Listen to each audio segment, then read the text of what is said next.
네, 뉴스 신세계. 오늘은 MBC 이정은 기자와 함께합니다. 어서 오세요. 네, 안녕하세요. 예, 자 뉴스 만나보기 전에요. 저 소개해 주실 거 있죠? 이걸 왜 이렇게 멋스게 하시는 건가요? 좋은 소식인데, 네, 예, 좋은 예. 일이니까 한 번 더 예. 전해드리겠습니다. 예. 지난 1월에 진행된 청취율 조사에서 권순표의 뉴스아이킥이 또 1위를 달성했습니다. 무려 12분기 연속 1위이고요. 전국 유일의 두 자릿수 청취율입니다. 정말 엄청난 성과죠. 12분기 연속 압도적인 청취율 1위를 기념해서 오늘 좋은 의견 보내주신 분들 중 5분께 5만 원 상당의 잡곡 세트를 보내드리겠습니다. 여러분들의 많은 참여 부탁드립니다. 문자번호 샵 8001번, 짧은 문자는 50원, 긴 문자는 100원의 정보 이용료가 들고요. 스마트 라디오 미니 메시지로도 참여 가능합니다. 유튜브 댓글은 선물 발송이 어려우니까 꼭 참여는 문자나 미니로 부탁드립니다. 자, 오늘 뉴스 알아볼까요? 자, 여당의 그 뭐죠? 법 개정안 나왔죠? 네, 검찰개혁법. 네, 그렇습니다. 검찰청 폐지 이후 후속 조치로 예. 신설되는 중대범죄수사청 그리고 기소를 담당하게 되는 공소청에 대해서 예. 여당 내 어떤 그 법안 수기 결과가 나왔습니다. 더불어민주당이 오늘 오후 국회에서 정책의원 총회를 열었는데요. 예.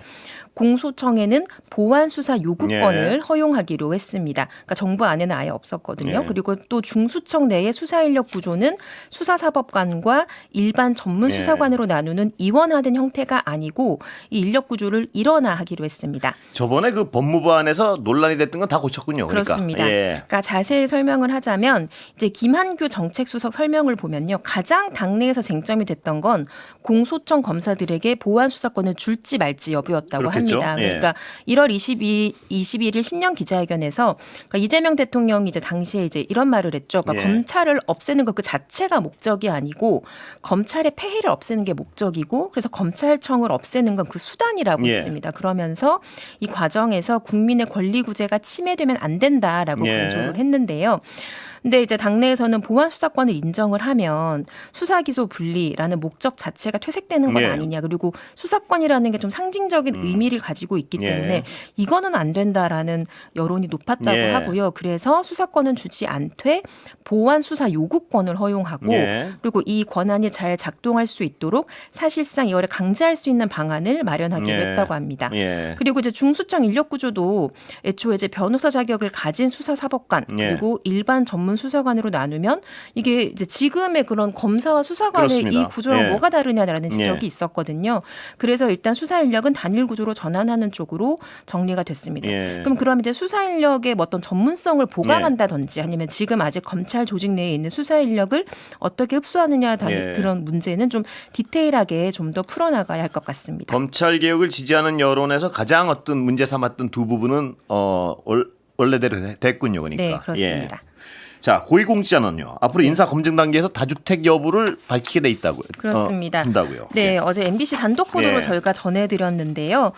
작년 하반기부터 인사검증 서류에 다주택자 여부를 묻는 항목이 예. 생겼다고 합니다. 그러니까 원래 이제 고위공직 후보자들이 되면 저희가 안 돼봐서 모르지만 후보자가 되면 인사검증 동의서를 작성을 하는데 한 40종 넘는 서류를 다 자필로 쓰게 돼 있어요. 예. 근데 여기에 뭐 부동산과 금융예역 그러니까 재산에 대해서 신고하는 부분이 있는데 여기에 다주택 관련 문항이 신설됐다고 예. 합니다. 그래서 먼저 보유한 주택을 모두 서술하시오라고 예. 돼 있고요. 그래서 쭉 쓰고 그럼 두 채 이상 보유한 경우에는 그러면 이 처분할 의향이 있느냐, 계획이 있느냐라고 이제 예, 아니오로 대답을 하고요. 예라고 대답을 하면 처분 의향이 있으면 이제 1세대 1주택 유지 계획을 작성을 예. 하게 됩니다. 근데 이제 그 좀 문구가 굉장히 디테일하게 돼 있어요. 그래서 주택 시장의 안정화 정책과 공직자의 1세대 1주택 이하 예. 보유 원칙에 나는 공감을 해서 처분 계획을 제출합니다라고 문구가 있고 예. 그러니까 공직에 있는 동안에는 1주택을 계속 유지하겠다라는 다짐도 하고요. 예. 그다음에 임용 후 3개월까지는 처분을 하겠다라고 시점을 못 받고 그래서 그러면 여러 개 중에 뭘 팔 건지 예. 어떻게 팔 건지 언제까지 팔 건지도 스스로 쓰도록 돼 있습니다. 예. 그리고 이 계획이 인사검증에 활용이 된다라고 참고사항으로도 명시가 돼 있습니다. 예. 근데 그렇다고 무조건 뭐 강제로 팔라는 건 아니고요. 예. 만약에 법적으로 팔기 어렵거나 다른 이유가 있어서 처분하기 어려운 경우에는 예. 그 이유를 따로 쓰도록 했습니다. 예, 이재명 대통령이 뭐 연일 네. 부동산 정책에 대해서 이제 이번엔 정말 하겠다는 의지를 네. 강하게 밝히고 있는데요. 그러니까요. 그래서 예. 이런 거를 보면은 이제 청와대 관계자들은 이제 거기도 인사 검증을 거쳐서 들어가거든요. 그러니까 정말 다주택 보유 자체가 이 정부 안에서는 좀 불이익이 될 수 있겠다 이런 생각을 했다고 하고 그러니까 이제 뭐 대통령이 뭐 파세요라고 지시를 안 해도 정말 이거는 이제 팔 수밖에 없겠구나 하는 메시지로 느꼈다라고도 말을 하더라고요. 올바른 정책 방향으로 봐요. 그러니까 보여주기식으로 뭐 그 공직자들한테 팔라 하는 것보다 정말 실질적인 정책을 내놔서 그걸 견딜 만한 사람은 가지고 있어도 돼요. 그런데 팔 수밖에 없게. 저는 이게 맞는 정책 방향이라고 확신합니다. 그러니까 최근 며칠 전에 다주택자는 마귀에게 양심을 빼앗긴 자들 뭐 이렇게 비판도 했거든요. 그러니까 이제 또 야권에서는 그러면은 이제 마귀들한테 둘러싸여서 살고 있냐 뭐 이렇게 비판을 했는데 근데 이제 그러니까 정말 세금을 떳떳하게 다 내고 보유를 하거나 아니면 굳이 그렇게까지 할 필요 없으면 팔겠다. 그러니까 이렇게 만들어지니까 최근에 이제 뭐 강유정 대변인이나 뭐 김상우 춘추관장도 이미 집을 매물로 내놓은 상태이더라고요. 그리고 그리고 이제 본인이 서울에 살고 있는데 가족들은 뭐 학업 때문에 세종에 있다든지 그런 경우에는 또 그 설명을 다 했다고 해요. 그러니까 그런 방향으로 계속 갈 것 같습니다. 그러니까 뭐 그런 경우가 뭔지는 모르겠지만요. 집이 반드시 두 채가 필요하고 그다음에 그걸 돈을 낼 능력이 있는 분들은 가지고 있어도 상관없는 거예요. 다만 거기에 대한 비용은 분명히 받아야 된다는 것이죠. 자, 그런데 보유세에 대해서 뭐 한국이 이미 높다 뭐 이런 주장들을 하는 분들 많은 것 같은데 어떻습니까? 네, 그러니까 지금은 이제 토지거래 허가구역으로 지정이 돼 있으면 집을 사고 파는 것 자체가 좀 쉽지가 않잖아요. 그래서 이제 집값을 잡으려면 결국은 마지막 이제 최종 끝판왕 보유세 인상으로 가지 않겠냐라는 관측이 조금씩 나오고 있는데요. 그래서 이 대통령도 이제 현재로서는 고려하지 않고 있다라고 하면서도 최후 수단으로 쓸 수 있다고 말을 했습니다. 근데 일각에서는 한국은 이미 높다라고 주장을 하고 있는데 이제 그렇게 뭘 근거로 하냐면 GDP 대비 보유세 비중을 들어서 한국은 이미 높다라고 주장을 해요. 그래서 정부가 부동산에서 거둬들이는 보유세를 GDP랑 비교를 하면 한국은 0.9% 정도 나오는데 이건 이제 OECD 주요 국가들의 평균 수준이라고 하고요. 그러면 이제 실제로 중요한 건 집을 보유한 사람이 실제로 보유세를 집값에 비해서 얼마나 부담하느냐 이게 중요한데 그러니까 이거를 보유세 실효세율이라고 하는데 한국은 0.17% 그러니까 OECD 주요 국가의 평균이 0.3%니까 거의 절반밖에 안 되는 거예요. 그러니까 10억짜리 집이 있으면 다른 나라는 300만 원 내는데 우리는 170만 원만 낸다는 거죠. 그리고 뭐 캐나다, 영국 이런 데에 비해서는 4분의 1밖에 안 된다고 하네요. 네, 그렇고요. 또 보유세 실효세율이 이렇게 다른 나라보다 낮은 이유는 집값이 너무 급격하게 단기간에 올랐기 때문에 그러니까 보유세를 매기는 과세 기준이 이제 과거 그 가격을 기준으로 매기다 보니까 충분히 실제 가격을 반영하지 못하고 있기 때문이라고 하거든요. 근데 OECD도 이제 보유세에 대해서 그러니까 세수를 나라 입장에서는 세수를 안정적으로 확보할 수 있는 방안이고 또 부동산 투기도 억제해서 집값 안정도 도움이 되니까 뭐 정부에도 좋고 국민들에게도 좋다라는 취지로 그래서 각국의 보유세를 높일 필요가 있다라고 제안을 한다고 합니다. 지켜봐야 되겠지만요. 집값을 잡겠다는 저 정도 의지면은 보유세에 대해서 분명히 검토를 하고 있다는 어떤 추정이 가능한 것 같습니다. 네, 그리고 오늘 그 대통령의 X 메시지도 좀 전해드려야 될 것 같은데요. 최근에 매일 한두 건씩 그 부동산 관련 글을 SNS에 올리고 있잖아요. 근데 오늘도 이재명 대통령이 아침에 그러니까 다주택자 양도세 중과 그 유예가 종료되는 것에 맞춰서 상급지로 갈아타게 하려는 수요가 꿈틀댄다 이런 기사를 이제 링크를 올리면서 뭐라고 말했냐면 똘똘한 한 채로 갈아타기요. 분명히 말씀드리는데 주거용이 아니면 그것도 안 하는 것이 이익일 겁니다라고 썼어요. 그러니까 이게 무슨 뜻이냐면 그러니까 똘똘한 한 채 자체를 죄악시하는 게 아니라 이것도 이제 신년 기자회견에서 약간 힌트를 줬었는데요. 당시 이 대통령이 장기 보유 특별공제를 언급했거든요. 그러니까 집을 오랫동안 보유하면 이제 양도차익의 일부를 원래는 좀 깎아줍니다. 그래서 뭐 그 세금을 깎아주는데 3년 이상은 6%고 그 후 1년당 이제 2%씩 늘어가는데 살지도 않으면서 그러니까 실거주 목적이 아니면서 투기용 혹은 투자용으로 오래 갖고 있다고 해서 그럼 단순히 이제 오래 가졌다는 이유만으로 세금을 깎아주는 게 좀 이상하지 않냐라는 이야기를 했었거든요. 그래서 이 특별공제 혜택이 좀 축소되는 방향으로 가지 않을까라는 관측이 나오고 있습니다. 자, 분명한 것은요. 지금 여론조사를 보면요. 이 이재명 대통령의 어떤 부동산 정책에 대해서 지지가 확실히 높습니다. 네. 이것 때문에 또 그 지지율도 올라간 것 같고요. 그렇습니다. 예. 그래서 지금 5월 9일로 다주택자 양도소득세 중과 유예 종료 이게 지금 못이 박혔잖아요. 예. 그래서 이거를 어떻게 평가하느냐 물었더니 긍정평가가 부정평가보다 훨씬 높다는 예. 여론조사 결과가 나왔습니다. 엠브레인 퍼블릭, K스텔 리서치, 코리아 리서치, 한국 리서치가 지난 2일부터 4일까지 만 18세 이상 1,003명을 대상으로 진행해 오늘 공개한 전국 지표조사에 따르면요.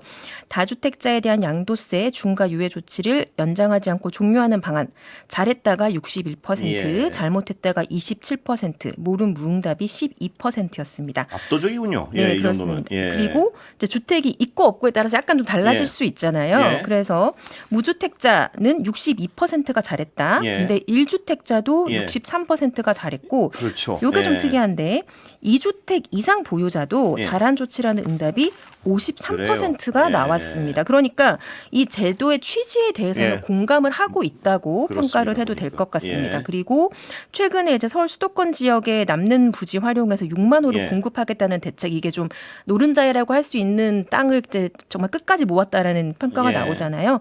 이것도 효과가 있을 것이다 47%, 효과가 없을 것이다라는 답변이 44%였고요. 예. 같은 조사에서 이재명 대통령의 국정 운영 긍정적으로 평가한다는 비율이 63%로 집계됐습니다. 예. 그러니까 직전 조사가 2주 전에 있었는데 그때에 비해서 4%포인트 올랐거든요. 예. 그래서 이 MBS 조사로선 6개월 만에 최고치라고 합니다. 예. 네, 그리고 6.3 지방선거의 성격을 묻는 항목에 대해서도 안정을 위해 여당에 힘을 실어줘야 된다라는 응답이 52%, 예. 견제를 위해 야당에 힘을 실어줘야 한다라는 응답은 36%로 나타났습니다. 그렇군요. 예. 네, 이번 조사는 휴대전화 가상번호를 이용한 전화 면접으로 표본 오차는 95%의 신뢰 수준에서 플러스 마이너스 3.1%포인트고요. 자세한 내용은 중앙선거여론조사 심의위원회 홈페이지를 참조하시면 됩니다. 이 정책에 대해서 국민들이 어떻게 생각하고 있느냐에 따라서 그 정책이 효과가 있을 것이냐 없을 것이냐를 전망할 수 있는데 이번엔 국민들이 상당히 믿는 것 같습니다. 아, 이번엔 잡히겠구나. 그러니까 이렇게 지지율이 높은데요. 한번 지켜봐야 될 것 같습니다. 정말. 네. 예. 자, 야권 얘기 좀 해볼게요. 네. 장동혁 대표가요. 재신임 요구하면 정치 생명을 걸고 당원 투표 시작하겠다. 무슨 내기하듯이 이렇게 던졌는데요. 어떻습니까? 네, 예. 그러니까 오늘 이게 원래 예정이 없던 예. 기자회견인데 오전에 갑자기 이제 긴급 기자회견을 하겠다고 하면서 발표를 한 거거든요. 예. 일단 듣고 이야기 이어가겠습니다. 들어볼까요? 내일까지 누구라도 제 사퇴와 재신임을 요구한다면 저는 그에 응하고 전 당원 투표를 통해서 당원의 뜻을 물어 당원들께서 저를 사퇴하라고 하거나 재신임하지 않는다면 저는 당 대표직에서 물러나고 국회의원직에서도 물러나겠습니다. 다만 저에게 그러한 요구를 하는 국회의원이나 단체장이 있다면 본인들도 그에 상응하는 정치적 책임을 져야 할 것입니다. 내가 걸 테니 당신도 걸어라 뭐 이런 얘기 같은데요. 그렇습니다. 그리고 앞에 조금 잘렸는데 내일까지라고 했습니다. 아하, 말미를 그래요? 하루밖에 안 줬어요. 아, 불만 있으면 빨리 지금 하루 안에 말을 해야 되는 상황인데. 아, 너무 짧은데요. 그러니까요. 예. 네, 그러니까 한동훈 전 대표 이제 제명 조치 예. 이후에 이제 뭐 친한계라든지 아니면 김용태 의원 같은 뭐 소장파를 자처하시는 예. 분들이라든지 아니면 일부 이제 지자체장들을 중심으로 당대표한테 재신임 여부를 물어야 되는 것 아니냐 네. 이런 이야기가 나왔잖아요. 그러니까 이제 아예 그러면 전당원 투표해보자라고 네. 이제 지금 치고 나온 거예요. 그러면서 그런 요구를 하는 사람들은 본인도 상응하는 정치적 책임을 져야 한다라고 네. 했는데 그러니까 이제 자기를 비판하려면 지금 직을 걸고 예. 하라는 취지로 지금 이해가 되죠. 예. 그러면서 이제 또 이런 이야기를 했습니다. 그동안 어떤 일이 있을 때마다 소장파, 혁신파라는 이름으로 리더십을 흔들려고 해왔다. 예. 그래서 우리 당에서는 늘 당대표와 원내대표가 임기를 못 채우고 파도와 바람에 휩쓸려 난파되는 배와 같았다면서 말로 정치하지 말고 말에 책임을 지라. 고 했습니다. 예. 네, 그러자 이제 오세훈 서울시장은 아니 국민이 국회의원직을 준 거고 시장직을 준 거고 그러니까 선출직이잖아요. 네. 준 건데 그 자리를 걸고 혹은 정치적 생명을 걸고 당의 노선 변화를 촉구하라는 거냐면서 이게 좀 공직에 대한 인식을 고스란히 보여주는 것이다 이렇게 예. 강하게 비판했습니다. 오세훈 서울시장은 옛날에 한번 걸었었죠. 본인이 걸지 않았어요. 걸어서 거는 그 직을 거는 것에 대한 예. 무게를 누구보다도 가장 잘 알고 있는 그런가요? 사람이 이런 예. 말을 한 게 아닌가 그리고 싶습니다. 모든 걸 걸라는 판단을 요구하기엔 하루라는 시간이 너무 짧습니다. 네, 예. 그렇습니다. 하여튼 내일까지라고 그렇군요. 합니다. 예. 네. 자, 친한계 숙청 작업이 진행 중이다. 뭐 이런 보도는 뭡니까 이게? 예. 그러니까 최근 배현진 예. 의원이 당 윤리위원회에 제소가 된 것으로 알려졌습니다. 그리고 또 친한계인 정성국 의원에 대한 제소도 논의되고 있다고 하는데요. 예. 그러니까 이 둘의 공통점은 친한계라는 것. 그다음에 최근에 강성 유튜버인 고성국 씨가 자신의 방송에서 제명해야 된다라고 지명을 했던 인물들입니다. 예. 그러니까 배현진 의원은 이제 이 분이 당 안에서 서울시당 위원장도 맡고 있거든요. 예. 그러니까 한동훈 전 대표가 제명되기 전에 여러 번 이제 징계를 철회해야 된다라는 취지로 입장문을 냈습니다. 그러니까 배 의원이 이 과정에서 당원들에게 이제 어떤 당원이 여기에 뭐 예. 따르지 않을 수도 있는데 이런 입장을 강요했다는 예. 취지로 제소를 신청했다고 하고요. 예. 또 그런가 하면 정성국 의원은 지난 1일 의원총회에서 그 조광환 최고위원과 말싸움을 막 했잖아요. 근데 이 조광환 최고위원은 이제 장동혁계로 분류가 되는 예. 사람이고 그리고 이 과정에서 이제 아니 국회의원한테 어디다 대고 이런 말 하는 거야라는 예. 취지로 지금 조 최고위원은 주장을 하고 있는데 이게 이제 원외 당협위원 그러니까 배지가 아닌 사람들을 모욕했다라는 예. 취지로 제소를 해야 되는 것 아니냐 이런 검토를 하고 있다고 하고요. 예. 또 오늘 잠시 또 원외 당협위원장 중에서도 친한계가 좀 숙청되는 게 아니냐 이런 예. 이야기가 있었어요. 최근 전국 당협에 이제 212곳이라고 하는데 여기를 감찰을 했는데 그 중에 37명이 뭔가 이제 교체가 필요하다라는 결과가 나왔다고 하는데 그래서 이게 친한계 찍어내기냐라는 질문을 했더니 일단은 유임을 시키기로 일단은 목숨을 부지하는 것으로 예. 결정이 났다고 합니다. 그런데 장 대표는 영수회담 또 제안했다고요. 그렇습니다. 예. 그러니까 송원석 원내대표가 한 차례 제안을 한 바가 네. 있는데 계속 대통령한테 이제 1대1로 만나자라는 거를 제안하는 겁니다. 예. 그래서 오늘 홍익표 신임 청와대 정무수석이 처음으로 이제 만났거든요. 예. 그러니까 단식 때문에 이제 시간이 안 맞아서 한번 불발됐었는데 예. 오늘 그 수석을 만난 예. 자리에서 제1야당 대표와 대통령이 한 자리에서 머리를 맞대고 국정 전반을 논의할 수 있으면 좋겠다라면서 예. 계속 영수회담을 이야기했습니다. 예. 근데 이제 신년 인사회 이런 데도 스스로 불참을 했기 때문에 그렇죠. 그러니까 예. 같이는 보기 싫다 1대1로만 보자는 건데 예. 좀 대화의 진정성이 있는지는 좀 의문을 표하는 사람들도 있는 것 같습니다. 예. 오늘 그 명태균 씨 선거 관련해서는요. 이따 3부에서 봉지욱 기자 모셔서요. 자세히 한번 짚어보겠습니다. 시간이 다 돼서 오늘 이정은 기자 코너는요. 여기까지 하겠습니다. 예. 감사합니다. 네, 감사합니다.